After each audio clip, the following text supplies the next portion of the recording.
Tumsifu Yesu Kristu. Naitwa Rose Joseph Meela, natokea Parokia Mtakatifu Maximilian Kobe Mwenge, naimbia kwaya Mtakatifu Agustino sauti ya kwanza.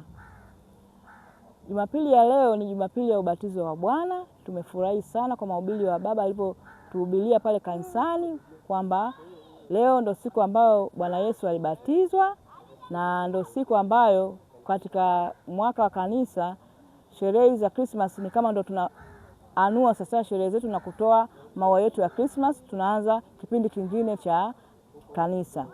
Nimefurahi sana katika kuelezea ubatizo wa leo kwa sababu Yesu alibatizwa katika umri mkubwa, lakini sisi leo tunabatiza watoto wachanga. Napenda kuongelea hili kwa sababu watu wengi wanapenda kuuliza kwa nini Wakatoliki wanabatiza watoto wachanga.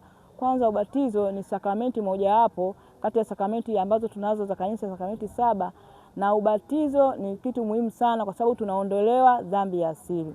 Kwa hiyo kwa sisi Wakatoliki tunaamini kwamba ukibatizwa unakuwa umeondolewa dhambi ya asili na umekuwa mtakatifu, umesafishwa na umeingia katika familia ya Kristo. Kwa hiyo ni vizuri sana kasisi wa Kristo kuhakikisha tunabatiza hata watoto wachanga. Si lazima kubatizwa katika kimo kikubwa cha Yesu. Kwa hiyo nimefurahia sana sikukuu ya leo ya ubatizo wa Bwana Yesu, na imetufundisha vitu vingi sana. Asanteni. Tumsifu Yesu Kristo.